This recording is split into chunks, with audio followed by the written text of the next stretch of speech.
नमस्कार दोस्तों, विद्युत रसायन में आज हम आपको बताने वाला हूँ इसकी एक ट्रिक। ऑक्सीकरण अपचय क्षमता, अपचयन ऑक्सीकरण क्षमता।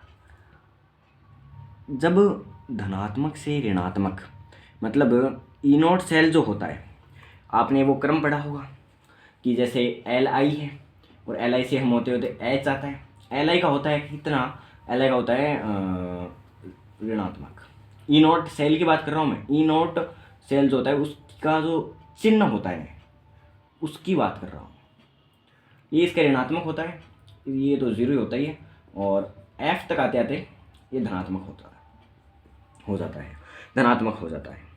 अब देखो ई0 सेल का चिन्ह, साइन नेगेटिव, ये पॉजिटिव। अब ये देखिए, ऑक्सीकरण मतलब अपचायक क्षमता, और ऑक्सीकरण जो आप रेडॉक्स अभिक्रियाओं में पढ़ते हो उसमें ऑक्सीकरण बोलते हैं इसको नेगेटिव से पॉजिटिव, मतलब ऑक्सीकरण अंक में वृद्धि होना। यहाँ भी वही होता है, किंतु एज ए ट्रिक आप इसको याद रख लीजिए।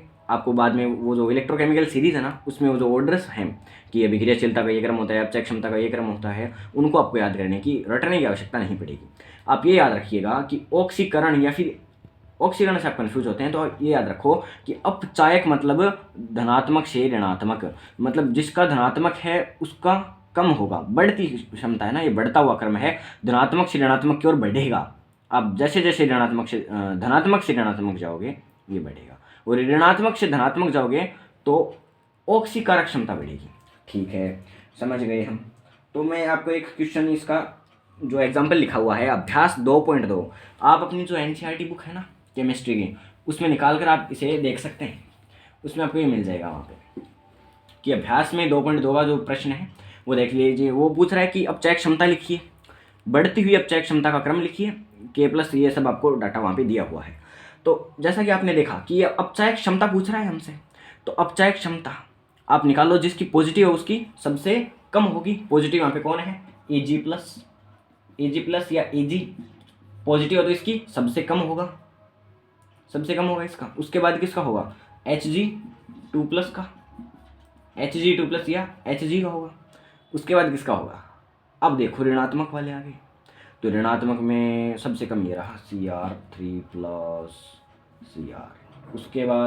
उसके बाद आ जाएगा मेरे पास में, देखो धनात्मक की ओर जैसे जैसे जाएंगे ये बढ़ेगी, यानी सबसे ज़्यादा किसकी होगी? ये ऋणात्मक की होगी। सॉरी, मैं ऑक्सीकारक में आ गई। ये अपचायक पूछ रहा है ना, अपचायक में है हम, तो अपचायक में ऋणात्मक की क्या होगी? सबसे ज़्यादा होगी। ठीक है, ऋणात्मक कौन है? K+ है, तो K+ की तो सबसे ज़्यादा हो गई, K+ या फिर K। अब यहाँ पे क्या था, मैं कहाँ पे आ गया था? Cr3+ और Cr पे था, तो Cr के बाद ये आ जाएगा अपने पास Mg2+ या फिर Mg, और लास्ट में सबसे ज़्यादा K होगा। समझ गए? तो इसी प्रकार आपको ये करना है, और अगर आपको ये वीडियो यूज़फुल लगा हो तो लाइक कीजिएगा, सब्सक्राइब कीजिएगा। थैंक यू, धन्यवाद।